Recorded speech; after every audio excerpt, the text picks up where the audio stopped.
बिस्मिल्लाहिर्रहमानिर्रहीम। I am Ubaid Riyaz, your mathematics teacher. हम first year federal board mathematics की papers की प्रिपरेशन के लिए एक सीरीज़ बना रहे हैं। ये प्योरली सिर्फ उन स्टूडेंट्स के लिए है जो कि एग्ज़ाम्स को बिल्कुल प्रिपेयर नहीं कर पा रहे या रट्टा सिस्टम में फंस गए हैं और उन्हें कुछ समझ नहीं आ रही और उनको ये नहीं पता कि पेपर्स में क्या पूछा जाएगा।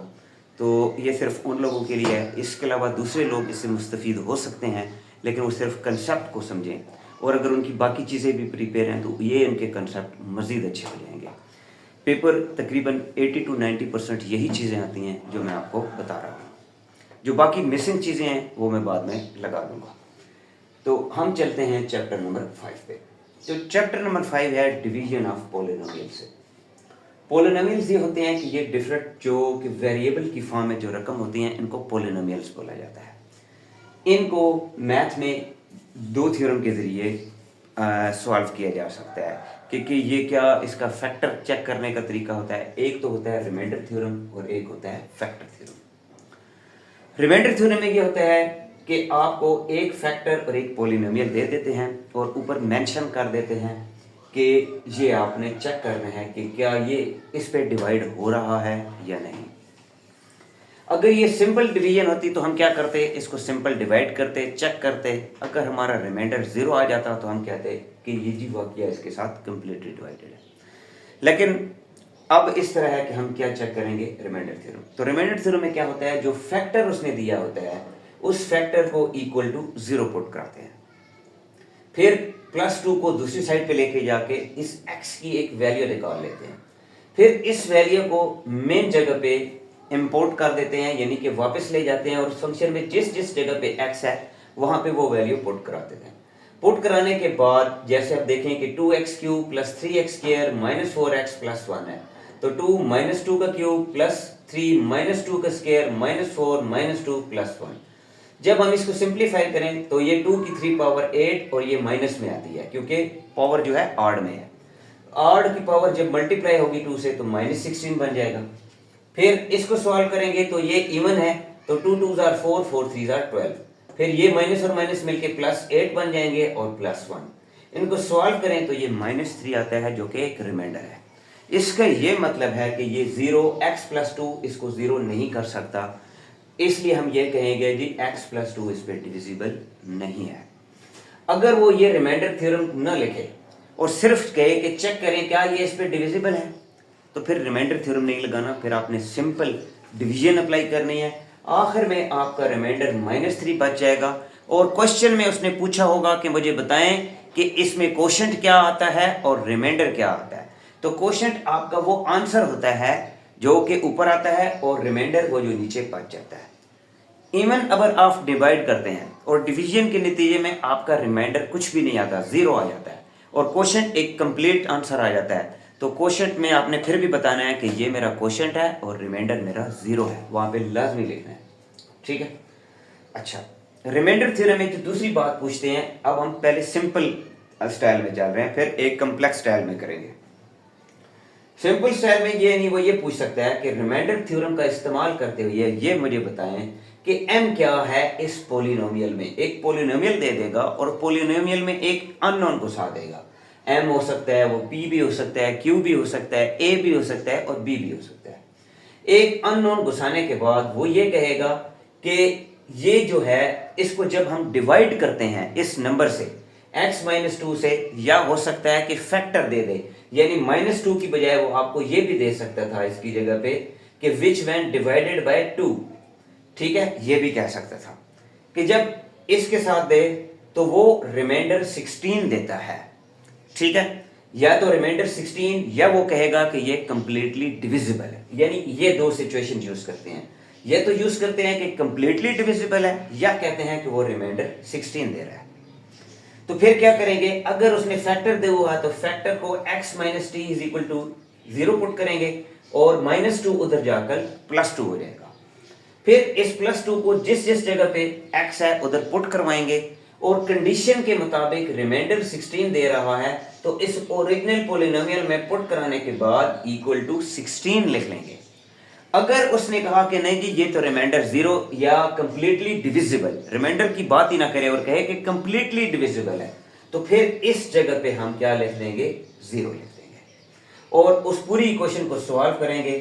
m की कोई ना कोई वैल्यू बनेगी, वो उठाएंगे इधर ले आएंगे तो m निकल आएगा। लेकिन अब उसने क्या बताया कि रिमाइंडर कितना देता है, 16। तो हम क्या करेंगे, सिंपल 2 और इसकी जगह पे 2 का क्यूब प्लस 3 2 का square minus 3 2 minus m is equal to 16। ठीक है, इसको सिंप्लीफाई करेंगे तो ये 16 बन जाएगा, ये 12 बन जाएगा, ये माइनस 6 और minus m is equal to 16। ये प्लस का 16 है, इसको उधर ले जाते हैं, ये माइनस का 16 हो जाए, ये माइनस का m है, इधर आके प्लस का m बन जाएगा। तो क्या होगा, 16 और माइनस 16 कैंसिल हो जाएंगे और प्लस 12 में से माइनस 6 निकालेंगे तो प्लस 6 बचेगा, प्लस 6। तो इसका मतलब है कि m आपका निकल आया प्लस 6। तो ये बहुत ही सिंपल यानी बेसिक लेवल के क्वेश्चंस हैं। ये आमतौर पे जो सिंगल जो एक टर्म है इस तरह का पूछना इन्होंने तकरीबन ख़त्म किया हुआ है। ये एक की बजाय दो टर्म्स पूछते हैं। क्या करते हैं, ये कहते हैं कि जब इसको हम -2 से डिवाइड करवाते हैं तो ये आंसर आता है, लेकिन जब 3 से डिवाइड कराते हैं तो ये कंप्लीटली ये आता है। तो इस तरह के डिफरेंट सिनेरियोस देते हैं, तो हम उस डिफरेंट सिनेरियो को थोड़ा सा कम्प्लेक्स में शुमार करते हुए मैं इसको आपको नेक्स्ट जो आपका होगा उसमें कंप्लीट करूंगा। अब हम जाते हैं फैक्टर थ्योरम में। फैक्टर थ्योरम में भी पहले हम सिंपल चीज पढ़ेंगे। वो ये होगा, ये कहेगा कि शो दैट करें x-3 इसका फैक्टर है कि नहीं। सिंपल, उसने ना रिमाइंडर थ्योरम की बात की है ना कुछ किया, बल्कि पूछा है क्या इसका ये फैक्टर है। तो फिर हम क्या करेंगे कि ये जो पोलिनोमियल है इसको अंदर रखेंगे और जो फैक्टर है उसको हम बाहर ले जाएंगे और सिंपल डिवीजन परफॉर्म कर देंगे। ये वही डिवीजन है जो आप 7, 8, 9, 10 में पढ़ के आए। क्या होगा, इसको पहले को खत्म कराने होता है, तो इसके लिए हम क्या करते होते हैं कि वो टर्म ढूंढते हैं जो इससे मल्टीप्लाई हो और ये दे दे। तो ऐसी टर्म क्या बनती है, x का स्क्वायर। तो x का स्क्वायर जब इससे मल्टीप्लाई होगा तो x का क्यूब बन जाएगा। फिर ये होता है, ये अकेला इस पे इक्तफा नहीं किया जाता, जो आपने टर्म ढूंढी है उसको इस दूसरे नंबर के साथ भी मल्टीप्लाई कराया किया जाता है। जब इसे मल्टीप्लाई कराएंगे तो -3x² बन जाएगा और इसको एग्जैक्टली उसके नीचे लिखना है जो कि पोलिनोमियल में ये टर्म पाई जाती है कि नहीं। अगर ना पाई जाती हो तो इसको उठा के आगे ले जाना होता है। ठीक है, अब ये पाई जाती थी तो हमने इसके नीचे लिख दिया। और यहां पर याद रखें कि पहला काम साइन चेंज करना है, डायरेक्टली कटिंग नहीं करनी। पहला काम आपने साइन चेंज किए, इसको कटिंग करवा दी और -2 + 3। बहुत सारे स्टूडेंट इसको दोबारा काउंट कर लेते हैं, हालांकि उन्होंने सिंबल चेंज की होती है, इसके बावजूद वो -3 को उठा लेते हैं, क्या जी -5, और फिर लगे रहते हैं, आंसर हल ही नहीं होता। तो बेहतर ये है कि आप चेक करें ये माइनस ये प्लस, अब ये साइन कैरी होगा -2 + 3 + 1 और x² वैसे आ जाएगा, तो +1 हम नहीं लिखते इसलिए x², और जितनी बाकी टर्म्स है वो सारी उतार के नीचे ले आए। अब फिर वही रूल प्रिंसिपल कि पहली टर्म को इसके लिए ऐसा ढूंढना होता है कि ये खत्म हो जाए, तो वो क्या है, x। तो +x को इससे मल्टीप्लाई करेंगे तो x², और फिर उस x को नेक्स्ट टर्म से भी मल्टीप्लाई करेंगे तो क्या आएगा, -3x। तो चेक करें, ये फिर साइन चेंज करें, +5 से 3 -5 से +3 निकालेंगे तो -2x और आगे से +6 फिर उतार लेंगे। अब हमने यहाँ पे माइनस लेके आना है तो एग्जैक्टली माइनस ले गया, x इधर भी मौजूद है इधर भी मौजूद है, सिर्फ -2 टर्म मौजूद नहीं है, तो हमने -2 इधर इंट्रोड्यूस करवा दी। जब -2 x से मल्टीप्लाई होगा तो -2x हो जाएगा, और -2 जब -3 से मल्टी हो जाए तो +6 हो जाएगा। साइन चेंज करेंगे, कटिंग, तो इधर रिमाइंडर क्या बच गया, 0। तो अब आपने लिखना है कि जो आपका आंसर आया है ये आपका क्वोशंट है, x² + x -2, और जो आपका रिमाइंडर आया है वो 0। चाहे आता है 0 आता है तो 0 भी आपने लिखना है, क्योंकि इस चीज के मार्क्स होते हैं। वो कहते हैं कि मैंने पूछा है और इसने बताया है नहीं। ठीक है, अगर रिमाइंडर कुछ बच जाता है इसमें से तो रिमाइंडर लिख दें कि जी रिमाइंडर मेरा ये आया है, अगर नहीं बचता तो 0 लाजमी लिखना है। तो ये हमारा सिंपल लेक्चर था। अब इसमें हम थोड़ी सी कम्प्लेक्सिटी लेके आएंगे। हम इसके रिमाइंडर थ्योरम के नेक्स्ट केस की तरफ बढ़ते हैं। नेक्स्ट केस में हो सकता है कि वो एक की बजाय 2 वेरिएबल इंट्रोड्यूस करवा दें, और नॉर्मली जो कि वो इंट्रोड्यूस करवाना है वो रिमाइंडर थ्योरम में किस तरह करना है और सिंथेटिक डिवीजन में कैसे करना है या फैक्टर थ्योरम में कैसे करना है। रिमाइंडर थ्योरम में वो ये कहेगा कि पॉलिनोमियल इस तरीके से एक पॉलिनोमियल लिख देगा जिसमें एक की बजाय दो वेरिएबल हो जाएं। मैंने ए और बी इस्तेमाल किए हैं, वो पी क्यू या कोई और भी इस्तेमाल कर ले तो घबराना नहीं है, एक्स और वाई भी यूज हो सकते हैं, या कुछ और भी यूज हो सकता है। 2x cube plus 6x square minus ax plus b, ये एक पॉलिनोमियल है और इसके बारे में बता रहा है कि वो कंप्लीटली डिविजिबल है जब उसको डिवाइड करते हैं x प्लस 2 से। x प्लस 2 की जगह पे यहाँ पे माइनस 2 भी आ सकता है। And gives remainder of 6 when divided by x minus 2, और यहाँ पर माइनस 2 की बजाय सिर्फ x माइनस 2 की बजाय प्लस 2 भी आ सकता है, यानी कि सिर्फ फैक्टर भी दे सकता है और साथ में या तो जीरो भी दे सकता है। ये फैक्टर है और इसके अलावा जीरो देगा तो इसका x प्लस 2 का जीरो क्या होगा, माइनस 2, और x माइनस 2 का जीरो क्या होगा, प्लस 2। जीरो भी दे सकता है और फैक्टर्स भी दे सकता है, और साथ में लिखेगा कि यूजिंग रिमाइंडर थ्योरम, या मेंशन न भी करे तो रिमाइंडर थ्योरम ही लगाना है, फिर किसी लांझे में नहीं पड़ना, क्योंकि ये ज्यादातर रिमाइंडर थ्योरम से ही हो रहा है। फैक्टर से या सिंथेटिक से करवाना हो तो वो वहां पे मेंशन करता है, ठीक है। तो रिमाइंडर थ्योरम बाय डिफॉल्ट है। अब आप क्या करेंगे, जब x plus 2 is equal to 0, x is equal to minus 2, यानी आपने x प्लस 2 से उसका जीरो बना लिया कि माइनस 2, तो माइनस 2 जब इसमें पुट करते हैं तो वो कंप्लीटली डिविजिबल हो जाता है। तो माइनस 2 इस पूरी एक्सप्रेशन में पुट कर साइन चेंज नहीं करते, जो करेंगे और इक्वल टू 0 रख लेंगे, क्योंकि ये कहता है कि ये कंप्लीटली डिविजिबल है। तो 2 माइनस 2 का क्यूब प्लस 6 माइनस 2 का square minus a minus 2 plus b is equal to 0। इसको सिंप्लीफाई करें तो माइनस 2 का क्यूब जो माइनस में आएगा और मल्टीप्लाई करेंगे तो माइनस 16 आ जाएगा। फिर इसको सिंप्लीफाई करें, 4 6 2 24, और ये माइनस और माइनस बन के plus 2a plus b is equal to 0। Simplify करें तो ये एक इक्वेशन बन जाएगी, a plus 2a plus b is equal to 0। इधर भी ठीक है, प्लस 8 उठा के इधर ले आते हैं, माइनस 8 बन जाएगा, तब भी ठीक है। यानी आपने बेसिक एक इक्वेशन बनानी है a b और कांस्टेंट के साथ मिला के, तो ये एक इक्वेशन बन जाएगी, ठीक है, सिंपल। दूसरी चीज वो कह रहा है कि जब x minus 2 is equal to 0, x is equal to plus 2, तो प्लस 2 जब हम इसमें पुट कराते हैं तो वो रिमाइंडर 6 देता है, ठीक है। तो इसका मतलब है इसी पॉलिनोमियल में जब प्लस 2 हम पुट कराएंगे तो वो रिमाइंडर 6 देगा, इसलिए 0 की बजाय अब हम आगे 6 लिखेंगे।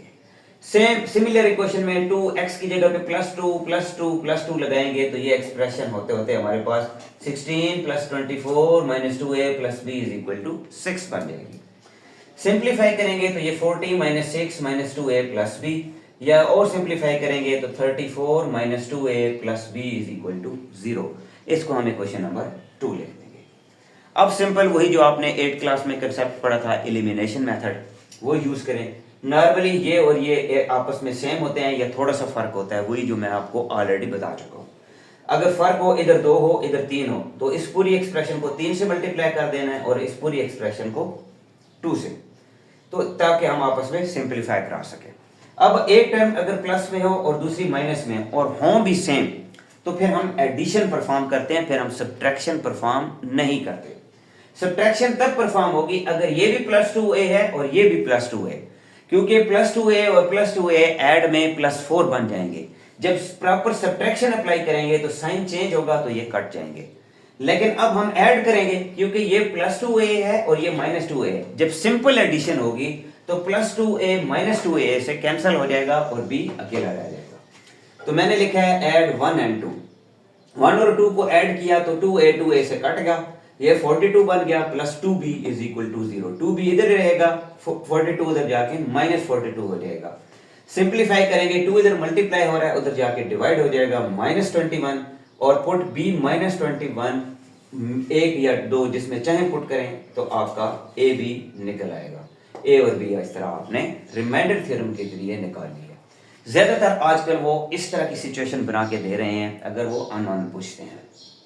हाँ, यही चीज ये जो मैंने 2 इक्वेशनें बनाई हैं, ये 2 इक्वेशनें वो रिमाइंडर थ्योरम की बजाय बाज़ औक़ात मेंशन कर देता है कि नहीं भाई आपने ये जो 2 इक्वेशनें बनानी है ये बनानी है फैक्टर थ्योरम में सिंथेटिक डिवीजन की मदद से। फैक्टर थ्योरम लिख देगा या क्लियरली बोल देगा कि मुझे सिंथेटिक डिवीजन से बना के दो। तो फिर सिंथेटिक डिवीजन में कैसे बनानी है? सिंथेटिक डिवीजन मैंने बिल्कुल आपको क्लियरली कॉम्प्लेक्स नंबर्स में बड़ा क्लियर किस्म का लेक्चर बताया है, ठीक है। फिर भी थोड़ी सी मैं मजीद वैल्यू एडिशन कर दूंगा। अब इसमें क्या होगा कि आपने क्या करना है, उसी चीज को मद्देनजर रखना है कि जब x+2 जो होता है वो कितना है, कितना रिमाइंडर देता है, कोई रिमाइंडर नहीं देता, और -2 क्या है, रिमाइंडर देता है। तो इसका मतलब है पहले तो इसकी वैल्यूज, पहली 2 हो गई, दूसरी 6 हो गई, और इधर -a है और इधर +b है। तो जिस तरह जैसे जैसे कोफिशिएंट थे वैसे सिंथेटिक डिवीजन की तरह उतार लेने हैं। उतारने के बाद पहला देखना है, पहला फैक्टर उसने क्या दिया, वो दिया क्या था जी x+2, वही मैं पिछला सवाल ही कर रहा हूं सिंथेटिक डिवीजन की मदद से। तो x+2 is equal to 0, x is equal to -2, और ये उसने कहा था कंप्लीटली डिविजिबल है। क्या है? कंप्लीटली डिविजिबल है। जब कंप्लीटली डिविजिबल की बात कर रहा है तो इसका मतलब है कि इसका रिमाइंडर 0 होगा। लेकिन कैसे? अब हम क्या करेंगे, एज यूजुअल ये जो -2 है ये उठा के हम इधर ले आते हैं, क्योंकि ये हमारा हीरो कहलाता है। फिर ये एज यूजुअल पहली टर्म उतार के नीचे ले आते हैं, इसको इस हीरो के साथ क्या किया जाता है, बारी बारी मल्टीप्लाई किया जाता है। 2 × -2 तो क्या आ गया, -4। अब यहां पर फिर ख्याल करना है, याद रखना है, मैंने आपको उधर भी बताया था कि सिंथेटिक डिवीजन में हम साइन आया वो उसके अपने अमाल की वजह से हम वही साइन उठाते हैं। 6 - 4 2, अब ये उठाते हैं 6 - 4 2, अब ये 2 फिर इससे अब ये 2 फिर इससे मल्टीप्लाई होगा तो -4, तो ऊपर -a -4 इसी तरह लिख देना है क्योंकि ये ऐड नहीं हो सकते। तो -a -4 वैसे का वैसे लिख दिया। अब ये -a लिख दिया। अब ये -a -4 -2 से मल्टीप्लाई होगा। जब -2 से मल्टीप्लाई होगा तो ये +2a बन जाएगा और ये वाला +8 बन जाएगा, ठीक है। तो ये क्या बन जाएगा, +2a और +8, और ये किसके नीचे चले जाएंगे, b के नीचे। अब ये हमारी फाइनल एक्सप्रेशन है। फाइनल एक्सप्रेशन हमारी क्या बनी, 2a + b + 8 is equal to 0। क्यों रखा इज इक्वल टू 0? इसलिए रखा कि उसने कहा है कि ये कंप्लीटली डिविजिबल है। क्या है, कंप्लीटली डिविजिबल। कंप्लीटेबल डिविजन की वजह से यहां पर ये जो आपकी इक्वेशन इधर बनेगी, इधर उधर घबराने की जरूरत नहीं है। इधर उधर तो आपने सिंपल मल्टीप्लाई करते करते उसको ऐसे खींच के आखिर तक ले आना है। आखिर तक ले आएंगे तो आपकी इक्वेशन बन जाएगी। इसी तरीके से इनको खींच खांच के आगे तक ले जाना है। किस तरह, पहला इसी तरह उतार लेना है, और अब इधर -2, ये वही इक्वेशन है जो हमारी रिमाइंडर थ्योरम में पहली बनी थी, ठीक है, वहां पे आप देख सकते हैं। सिमिलरली क्या होगा, दोबारा यही एक्सप्रेशन लिखेंगे 2 6 -ab, फिर लिख लेंगे। अब हमारा डिवाइडेबल फैक्टर चेंज हो गया है, x - 2, और x - 2 is equal to 0, x is equal to 2 क्या करता है, गिव द रिमाइंडर, r को क्या देता है, 6 देता है, और 6 देता है। तो पहले तो सिंपल उस था, अब हमने ये वाला +2 इधर ले आना है। ये इसी तरह उतारेंगे, 2 × 2 4, 6 + 4 10, फिर 10 × 2 20, तो -a + 20 नीचे उतर आएगा। अब -a + 20 इससे मल्टीप्लाई होगा तो क्या बन जाएगा, -2a + 40। अब ये वाली हमारी एक्सप्रेशन जो होगी, ये फाइनल इक्वेशन किस तरह बनेगी, ऊपर b था, पहले b लिख दिया, फिर -2a, फिर +40 is equal to 6। Is equal to 0 क्यों नहीं लिखा, 6 इसलिए लिखा कि जनाब साहब उसने खुद बताया था कि रिमाइंडर क्या है, 6 है, तो हमने 6 लिख दिया।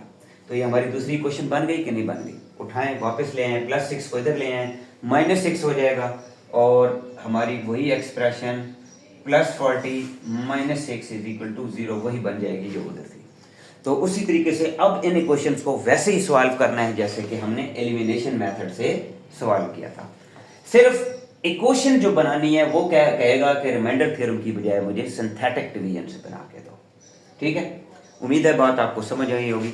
लेकिन सिंथेटिक डिवीजन का ख्याल करना है तब अप्लाई करनी है जब वो जिक्र करेगी कि इसको सिंथेटिक डिवीजन से ही आपने करना है। अगर वो कहता है कि नहीं जी इसको रिमाइंडर थ्योरम से करो, तो फिर रिमाइंडर थ्योरम से ही करना है। और अगर वो जिक्र किसी चीज का नहीं करता तो रिमाइंडर थ्योरम ही लगाना है, सिंथेटिक डिवीजन में फिर नहीं पढ़ना, ठीक है। उम्मीद है आपको बात समझ आ गई होगी। मूव करते हैं हम अपने फैक्टर थ्योरम के टॉपिक की तरफ। फैक्टर थ्योरम में हमारा जो लास्ट टॉपिक है वो है कि फैक्टर थ्योरम में किस तरीके से करना है कि अगर वो कोई फैक्टर भी ना दे दे या कोई ज़ीरो भी ना दे या फिर वन फैक्टर दे दे या वन ज़ीरो दे दे, तो वो मैं इसी एक में आपको एक्सप्लेन करूँगा। ज़ीरो या फैक्टर से मुराद ये है कि वो चीज़ जो उसको ज़ीरो कर देती है। यही चीज़ मैंने सिंथेटिक डिवीजन में भी आप लोगों को कम्प्लेक्स नंबर्स में ये चीज़ बड़ी क्लियरली बताई थी। मैंने वही एग्जांपल फिर उठाई है और उसी को मैं फाइंड ऑल फैक्टर थ्योरम में करूँगा। यानी कि आपको एक एक्सप्रेशन दे दी जाएगी x4 minus 6x³ plus 11x² minus 6x। ज़रूरी नहीं है कि ये हो, इसमें कुछ मिसिंग भी हो सकती है, कुछ भी हो सकता है, और हो सकता है कि वो आपको कोई फैक्टर दे ही नहीं। तो उस केस में सबसे पहले आपने उसी तरीके से, जिस तरीके से मैंने आपको कैलकुलेटर में डाल के सिखाया था कि क्या करते हैं कि अगर x की पावर 4 है तो क्या है, स्क्वायर ब्रैकेट लगानी है और उसके ऊपर पावर 4 ले लेनी है। फिर कैलकुलेटर में आगे -6 लिखना है, स्क्वायर ब्रैकेट लगानी है, ऊपर क्यूब लिख लेना है, प्लस 11 स्क्वायर ब्रैकेट लगानी है, ऊपर स्क्वायर लिख लेना है, -6 और स्क्वायर ब्रैकेट, और आगे कोई कांस्टेंट टर्म है तो प्लस माइनस वो लेते हैं, अगर है तो ठीक, अगर नहीं है तो कोई मसला नहीं है।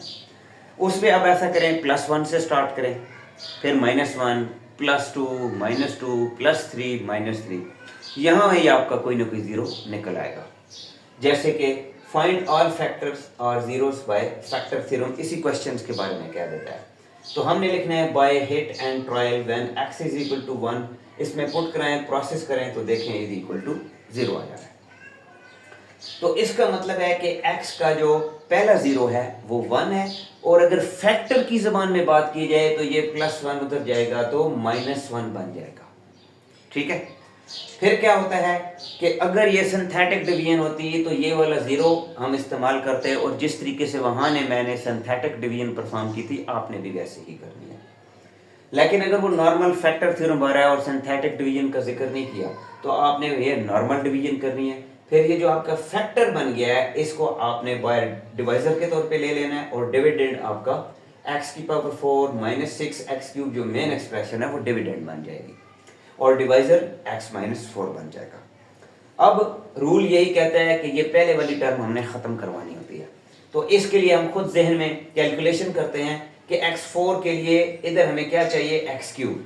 तो x³ एक ऐसी टर्म है जब वो x से मल्टीप्लाई होगी तो x4 बना देगी। तो x³ जब x से मल्टीप्लाई होगी तो x4 बन गई, लेकिन यहाँ पे इक्तफा नहीं होता, बल्कि क्या किया जाता है, x³ को आगे -1 से मल्टीप्लाई कराते हैं तो -x³, और ऊपर देखना है क्या ये जिधर आप लिख रहे हैं क्या ऊपर भी वो टर्म एग्जिस्ट करती है या नहीं। हो सकता है वो आपको ऐसी एक्सप्रेशन दे दे जिसमें ये ऊपर वो टर्म ही एग्जिस्ट ना करती हो, तो फिर आपने इसको उठाना है और आगे लिख जाना है। फिर इसके बाद क्या करना होता है, आपने माइनस और प्लस पक्के पहले साइन चेंज करने हैं।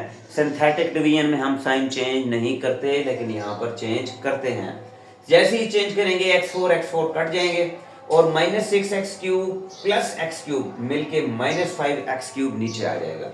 बाकी जितनी टर्म्स हैं वो भी उतार के नीचे ले आए। अब फिर इस पहली टर्म को हमने खत्म करना है, एक तो हमें माइनस चाहिए और 5 भी चाहिए, और साथ में स्क्वायर चाहिए। जैसे ही ये टर्म इससे मल्टीप्लाई होगी तो -5x³ बन जाएगा, यानी कि हमने बिल्कुल हूबहू वैसी टर्म लेके आनी होती है। तो -5x², फिर अगली टर्म से भी मल्टीप्लाई होगा, माइनस और माइनस प्लस बन जाएंगे और +5x²। अगला काम, कटिंग से पहले साइन चेंज करने हैं, तो इमोशनल होके कटिंग ना कर दिया करो। बहुत सारे स्टूडेंट इसको कटिंग करते हैं, साइन चेंज नहीं करते, फिर एंड पे फंस जाते हैं।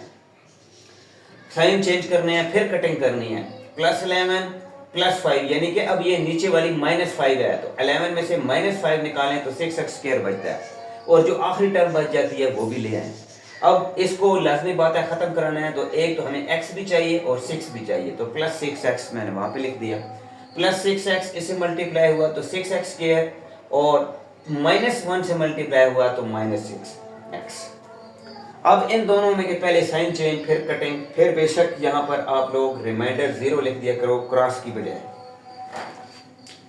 क्रॉस की बजाय आप लोग यहाँ पर 0 लिख दिया करो, क्योंकि बाद वो पूछ लेता है और कहता है कि मुझे बताओ इसका क्वोशिएंट क्या है और रिमाइंडर क्या है। तो क्वोशिएंट रिमाइंडर आपने इस तरह लिख देना है। ये देखिए मैंने बाकायदा लिख दिया। अब देखें कि सिंथेटिक डिवीजन में भी हमारी यही टर्म, जिसको मैंने डिप्रेस्ड इक्वेशन का नाम दिया था, अब इस रिजल्टिंग क्वोशंट को हमने मजीद क्या करना होता है, फैक्टराइज करना होता है। पहले देखते हैं कि क्या कुछ कॉमन तो नहीं है, अगर कुछ कॉमन हो तो बाहर ले जाते हैं, और अगर कॉमन ना हो तो उस पे ही फैक्टर्स अप्लाई कर देते हैं मिड टर्म ब्रेक करके। जैसे कि अब देखें मैंने x कॉमन लिया तो अंदर x square minus 5x plus 6 आ गया।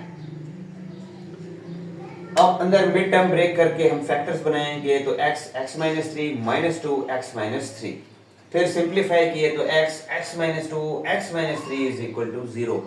ये फैक्टर बने हैं क्वोशंट के। जो शुरू में हमने पहला बनाया था फैक्टर वो भी इसमें इंक्लूड कर लेना है। तो x minus 1 x minus 2 x minus 3 is equal to 0 are factors.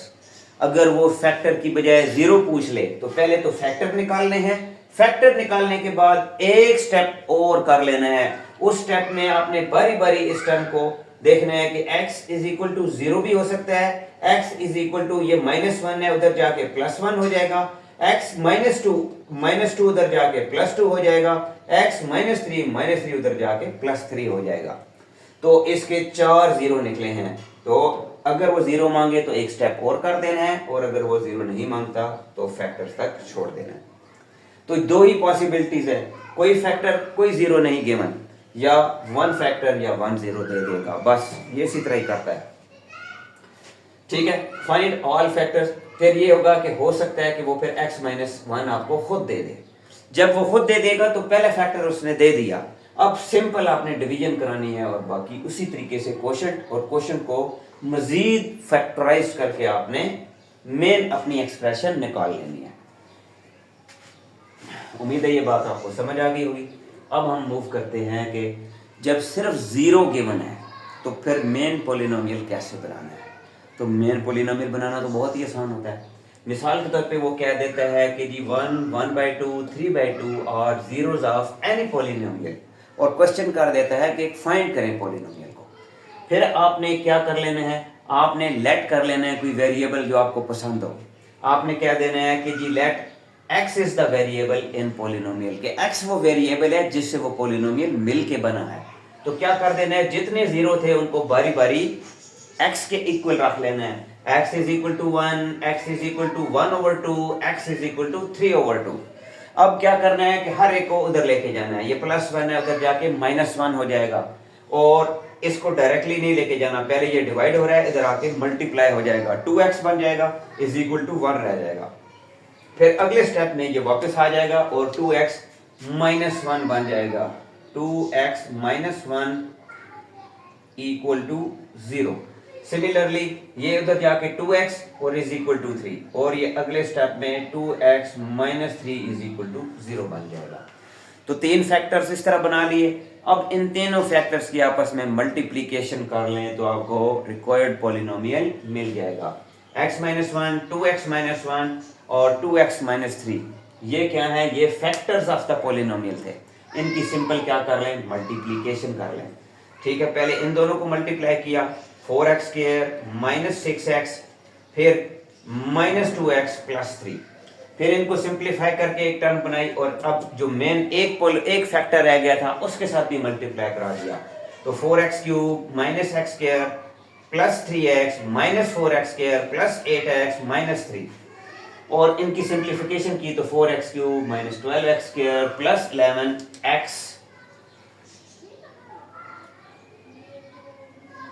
11x -3, ये हमारा रिक्वायर्ड पॉलिनोमियल है। तो पॉलिनोमियल ढूंढना बहुत ही आसान होता है। तकरीबन जो चीज़ें मैंने बताई हैं पेपर में आपसे इसी से मिलते जुलती चीज़ें पूछी जाती हैं।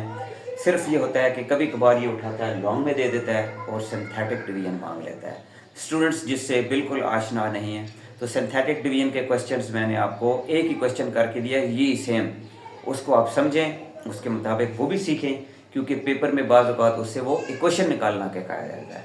उम्मीद है आपको बात समझ आ गई होगी। तो कुछ भी पूछना हुआ तो आप कमेंट्स में करिएगा।